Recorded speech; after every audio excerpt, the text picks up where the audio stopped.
All right, we're here for the Week 4 press conference with offensive coordinator, quarterbacks coach Jake Spavital prior to the Pac-12 opener in Seattle against Washington.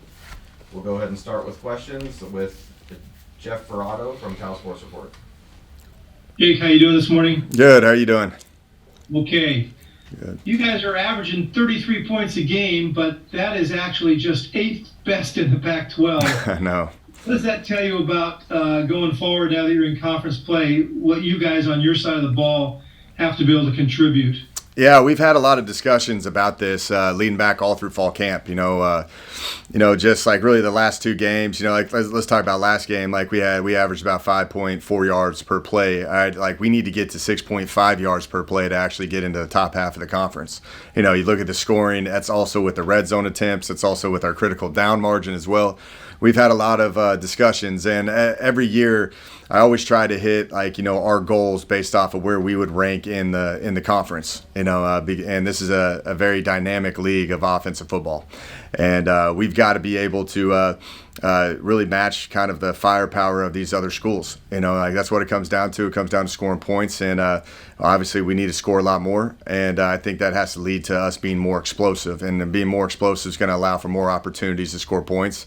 And that's kind of been the emphasis that we've been talking about a lot lately. But this is a fun league to watch, fun league to be a part of, and we need to have more firepower from an offensive standpoint. All right, we'll go next to Jim McGill from Bear Insider. You guys had a decent level of success in the spring and fall going up against a good defensive backfield with some down the field shots, especially with the size advantage that a lot of your wide receiver core has. What will it take to get back to that? We're not seeing too many down the field shots so far this season. Yeah, and there was a lot there's a lot going on with that. Like we need to be able to have more confidence in throwing it down the field. Sometimes when we talk about protections or just, in terms of accuracy and decision-making of QB play, we tend to lean on the run a little bit more, right? And you see that we are snapping the ball a lot, but we're not being as explosive as we need to be. And in order for us to be a top-tier offense, we've got to be more explosive, especially with our down-the-field throws. And that's what it comes down to. You see what every other team's doing in our league, and we need to be more aggressive in what we do and really test those vertical shots more often. Guys getting separation.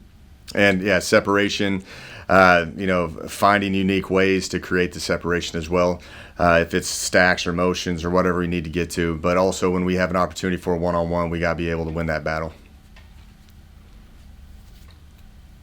All right, we'll go back to Jeff Ferrato. Yeah, Jake. So can you talk a little bit about the quarterback situation as it stands right now? When we talked with Justin earlier, he said that it's kind of up for grabs right now. We hadn't got that impression up till now. What does Sam need to improve on still that will make you guys feel real comfortable with him? Yeah, Sam, all these quarterbacks are young in terms of experience, and Sam, this is his first year playing quarterback at a consistent level. He's got about 2 games underneath his belt. His decision-making at times, is a little off. I think, in this past week, there were some times that there were some big plays that were left on the field, especially in the pass game, also in the run game as well, with utilizing his athletic ability. But when you see him hit those home run shots, it's capable. You saw him hit about the 34, I think it was 34-yard touchdown run. That was pretty explosive as well. There's also some times where he hit Tron down the field on a little scissors play down in the high red for about a 40-yard gain, 40-yard gain. So it's there. He's got that, but the consistency has got to be increased, and it's the same thing with Ben as well. Ben loved how he entered the game on a 4th down and 4 and threw a slant out there to Jay Hunt without even warming up, and then continuing to check a play and throw a deep ball to Taj Davis down there with an opportunity to score. I think when you watch the Auburn game, we needed a spark, and Sam came in and gave us a spark. But then you watch the North Texas game, Ben came in and took over and played a very efficient game. So both of those guys are improving daily, but we need to see consistency with the decision-making and just really the ability to stretch the ball vertically and go score. I do have a lot of confidence in Fernando as well. Those 3 guys are repping a ton right now. It is open every single week. Last week we had a pretty good battle, and we ended up going with Sam, later in the week. And that's just kind of how we've been week to week. And these kids know it. We've kind of made it clear to them that it's a week by week really just opportunity for them to separate themselves. Like in the long run, we wish we had somebody to just separate themselves completely and be like, this is our guy, and go from there. But right now, there's just the inconsistent play of everybody, and we got to be more stable in that room. In this era where college quarterbacks are completing routinely 70% of their passes, I think Sam's in the low 50s. How much of that is a factor when you evaluate him? Yeah, I think it's just efficiency. Like you look at like our stats. You look at like how we're running the ball well. Really pleased with the run game. And I lean on that a lot because there's a comfort to that. And but when you look at our passing stats, it's not where it's ever been really in my career in this air raid system. That's something that's got to increase. For us to be a very efficient offense and be a top tier offense, we got to be able to throw the ball more efficiently as well as keep the run game where it's at. I asked Justin about the O-line because I believe for the second week in a row, you guys only used 6 guys. How concerning is that? And it just to reflect a lack of confidence that number 7, 8, and 9 aren't really ready still? No, that Braden Rome didn't get to play this week, but he played in the Auburn game. Like those are the guys that that's like Braden Rome's going to be our swing tackle. You got Bastion Sweeney's going to be our inside interior guy. Those are the 7 guys that we were very confident in right now. There's also some guys with the that 8th, 9th spot that we're just kind of mixing and matching through. I think a lot of that is injury based. If you lose a center, who's going to go in as center? That's where Day comes in at center. There's a lot of different moving parts with that, but it's really Braden Rome and Bastion Sweeney are our 7 guys that we're very confident about. Did Bastion play last week? He did play last week. Bastion did. We didn't get Rome in because it was such a unique first quarter. We had 10 plays in the first quarter.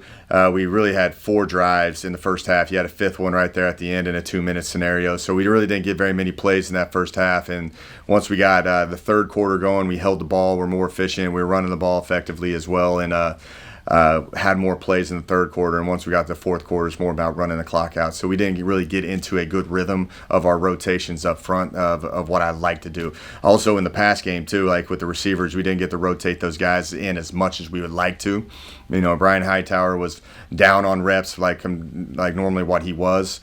It's just strictly based off of kind of the moment where we're at, being down 17-0 and trying to play from behind and get back into it. Thank you. Thanks, Jeff. Next question will come from Thomas Dunn from Ryder, California. Good morning, Jake. You've been willing to use multiple running backs, and now with possibly the return of Jade Knott and the known quantity of Isaiah Afonso, how willing are you to put in a guy like Ashton Stredick when the situation calls for it? Yeah, like we had Ashton, we had that 3rd down and 3 run that he broke for an explosive play, and he was tough. He should have been tackled a few times, and just kept fighting his way like through all the tacklers and got a pretty good gain. It was explosive, and it shows his toughness. So I feel completely confident with Ashton. I think Ashton is an experienced guy. He's been around this program for a long time.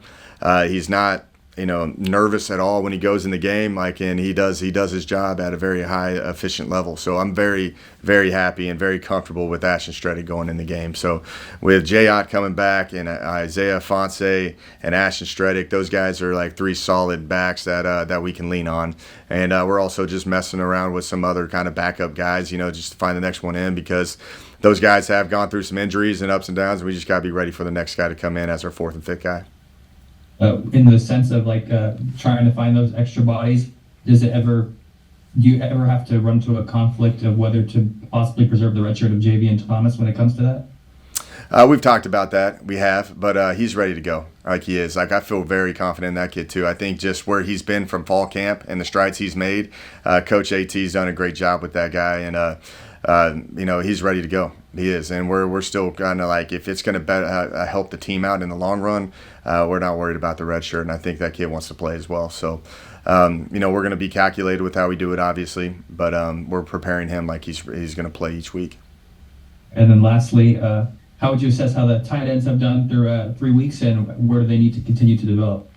Yeah, I think the tight ends have been great. I think Coach Plow does a great job with those guys. They're probably the most consistent group on our offensive side of the ball.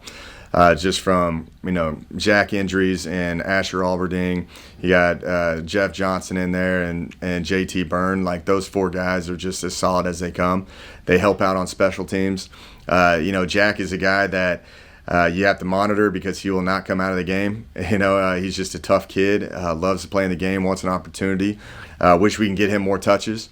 At times, sometimes with the confidence in the run game and we're not throwing the ball as efficient as we like, we kind of slow that down a little bit, but we need to get more multiple, use the tight ends more, and hopefully you're going to see them more active, in the weeks to come. But really pleased with those tight ends. I think they're improving every single week. They do a lot of great things in the run game. There's some guys that are available to do great things in the pass game, and those are the guys I never worry about because Coach Plow does a great job with those guys, and there's just a great consistency and being very comfortable with that group. Thank you. We'll go back to Jim McGill from Bear Insider. Hey, Jake, Saturday saw some of the starkest difference you'll ever see in offense with the slow start versus the very efficient play after that. What do you attribute that stark difference to? Yeah, you look at the first two drives of the game. We had 2 drops on critical downs. We had a drop on a 4th down, and we had a drop on a 3rd down as well. We went 4 plays on the first drive, and I think it was 6 plays on the second drive. Those drops are critical, and it comes down to not just one person. Everybody has their issues. That's kind of been the message each week is if you improve yourself, we're going to improve collectively as a unit. And with us, it's a one play at a time mentality. And I know we have mistakes at times, but I loved how we responded back. And didn't really affect it. A lot of people could panic in those moments when you're down 17-0, but we knew that if we just, stayed the course and took it one play at a time and eventually get the ball in the end zone, we can just keep building off of that. And I thought we ended up being very explosive from that point. You score 14 points. That was a big second touchdown in the second half to make it a 17-14 game. In the first half, and then come out on the first drive of the second half and score to make it 21-17. I thought that was a big turning point for us. You look at starting slow. I think it was just poor execution in critical moments on those first 2 drives, and then they overcame it and they started executing pretty cleanly. In the passing game, is there more inherent risk in exploiting the middle of the field as opposed to the down the sidelines? Yeah, I think there's got to be more shots and targets across the middle of the field. We had a few of those in. Never got to them. Got a defensive hold on one of them that Tron was getting to, but we've got to exploit the middle of the field a lot more. If not, there's a big tendency of what we're trying to get to, and I think that's been an emphasis over the past few weeks, and we need to be better at that. All right, we'll go back to Jeff Ferrato. Jake, Taj Davis gets to go back to where he played for a few years at Washington. Can you talk about what he's given you guys and how he's progressed? Yeah, I think Taj just came along great. If you look at where he was through fall camp, he got here in the summer. He kind of eased his way into it and was works extremely hard. Got to really after the first game, I felt like when we got into the Auburn game, he was a guy that you saw. First game we ended up catching a lot of different things here and there. Caught a touchdown. I think he had 4 receptions in North Texas. Then we go into the Auburn game and we were having trouble winning some one-on-ones, but it looked on tape like he was definitely separating himself in those one-on-ones. So that's why we put the emphasis on him in this Idaho game. I loved where he was at. We put a reverse for him. He had a couple of kind of targets and shot plays that were directed for him. The one that Tron caught, he was the guy that really kind of helped with that because he was running extremely hard. There was a couple of missed throws that we had on some overballs to him that are there because you see it on tape. The kid's playing at a high level. He runs extremely hard. He's got a great skill set with that. When you have good speed and you're running as fast as you possibly can, you end up being a pretty good quarterback, pretty good receiver at that point. So love where he's at. He's tough. He hasn't said much about this game, but I've been in this time of college football, you cross a lot of guys that I had a few on my team is at Texas State that we ended up playing the team that they were previously on, and there's a lot of emotions into this game. So I know he's acting like it's not a big deal and it's all about just going and playing out there versus Washington. But deep down I know that there's going to be butterflies. There's going to be a lot of familiar faces. There's going to be a lot of probably trash talking as well. So that's just typically how it is. So but he's going to be ready to go, and I'm excited to watch him go this week. When he went into the portal and you guys were talking to him, what did he say about why he was leaving there and why he wanted to come to Cal? Oh, he just talked about, like he liked our passing game, and he just wanted to be a part of it, like some very similar to how, like, Washington is. Washington's pretty loaded at receiver too, and he wanted to have more opportunities, more targets, and I think that's why he came to Cal. I think that Washington has a great receiver core. Obviously you guys have seen that, and I think it was just an opportunity for him to find a way to get more reps, get on the field, find more tape, and just kind of with our discussions and just kind of showing him the offense and what he's capable of doing and what we're capable of doing. I think that's kind of what lured him to Cal. Last thing on the quarterback situation, are you planning to come out this week with a guy who will be the quarterback on Saturday, or is it possible you could play more than one guy? It's possible we can play more than one. I think there's a lot of evaluation still up in the air, but it's about, this is a big time game, all right, and this is about, who's going to give us the spark, who's going to be consistently doing what they need to do to move the ball, because based off of this Washington offense, man, we've got to be able to score some points, and this is what it's going to come down to. 33 points a game in this league is not good enough this year. It's not good enough right now. I know that will kind of naturally flatten out through conference play, but that's not kind of what we're looking for. We got to score more points. Thank you. Yep. All right, we'll go to Matt Moreno from Rivals. You alluded to it a little bit maybe with Taj, and then we asked Peter about his take on the defensive side. But there's so much talk about Washington's offense. Do you sense that maybe there's an extra motivation for your guys, maybe even the quarterback position in particular, to come out and play well, to prove themselves? Yeah, I think every day they're trying to prove themselves.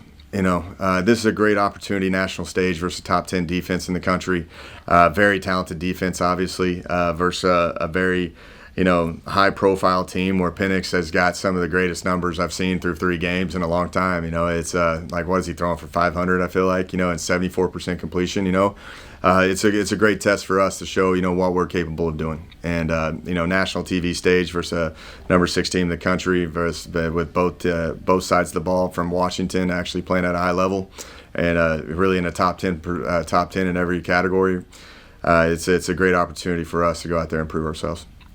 They have a capability of taking the ball away, especially in the back end. What have you seen from them just defensively in the back end, and then even with their defensive front to get after the quarterback? Yeah, I think they're really good. I think it starts with those 2 edge players. Those 2 edge players are very disruptive, and they've got a very talented, experienced back end. Where when you got a pretty good pass rush coming on, and that's going to be causing a lot of takeaways, and you see what they're capable of doing, like tackles for losses, like they're going to be in positions for turnovers, and they played a lot of ball together. You can kind of tell, and they understand the scheme. They do a great job defensively. They're sound, but like their deal is to go get the quarterback, and we've got to be able to contain the pass rush, because if there's any slight hesitation of a throw, those DBs are going to be positioned to pick it off. They are, but I think their linebackers are really good players as well. They're just solid in what they do. Like this is this is why they're ranked, top, 10 in the country, number 6 in the country, and they're one of the top defenses in the league too, and in the country, just because of what they've shown and the capability of being disruptive and athletic. And they'll play man, they'll play some cover 3, they'll play some kind of really some 2-man, 4-man bracket coverage, So like they're very confident in what in their pass rush, which rightfully so, because they let those DBs play freely. All right, we'll wrap it up with a question from Steve Croner from the SF Chronicle. I think you're muted. There you go. Jake, good morning. Morning. I got on a little late, so if you've already answered this, I apologize. Oh, Three weeks ago, going into the season, you and Justin both said, Sam's our guy. We want him to play basically every snap unless we're way ahead or way behind. Now, Sam did get hurt, obviously, in North Texas. But what else has transpired that now 3 weeks into it, he's not quite the guy? Yeah, no, I think the injuries have set him back a little bit. The Idaho game, he even went out in the Idaho game, as well. And if you look at that too, so he really hasn't played a complete game. Now he was only out, I think, about 4 plays in this past week, but. Yeah, I'm a big believer in when you start the season off, you got to have full confidence in a guy, and I still have full confidence in Sam. But just kind of with the injuries and the ups and downs, and when you go into the North Texas game and Ben Finley's playing at a high level like he did in that game, that's up for argument now at that point. And that's kind of like the whole Drew Bledsoe, Tom Brady kind of comparison, where if Ben was waiting for his opportunity, he came in, he threw it around, he moved the ball, looked really well versus North Texas, got the start versus Auburn because we were unsure about Sam's health at that point. I think Ben did nothing wrong in that game. He was putting the ball where it needed to be. We didn't make very many plays. We needed a spark for Sam to come in that Auburn game, to come in. We were ready for him. I think the reps throughout the course of the week were limited for Sam due to his injury, so he wasn't as polished as needed. And then you get into this Idaho game and was playing okay. He left a lot of yards out there at times, but he hit some home run shots. We're looking for more consistency of it all. But then just the whole threat of him, with the hit that he took. Ben had to come in, and it shows the confidence in Ben and just what he is. So we're ready for all that, but we're still big believers in Sam, and we're big believers in Ben, and I'm also a big believer in Fernando as well, and we got to be ready for it all because Sam has not been completely gone through a game yet, without being pulled in a critical moment, like a testament to Ben to come in on a 4th down and 4 and throw a slant like that, not even have a warm-up throw. It just shows you that kid's always ready as well. So I think it also just shows to everybody here that we want to play the best guy, the guy that's playing the most consistent, but we make it very transparent across the board that, this is why and this is where we're going with things. And I think everybody's in a really good spot in the quarterback room. I really do. And but I really truly believe in all these guys. I do. And Sam still is a developmental guy, got a lot of ball left to play in his career, and he's going to continue to get better. Great, thank you. I appreciate it. All right, that'll wrap us up this week with Coach Spavital. We'll be back momentarily with Jackson Sermon. Thanks, guys. Thanks.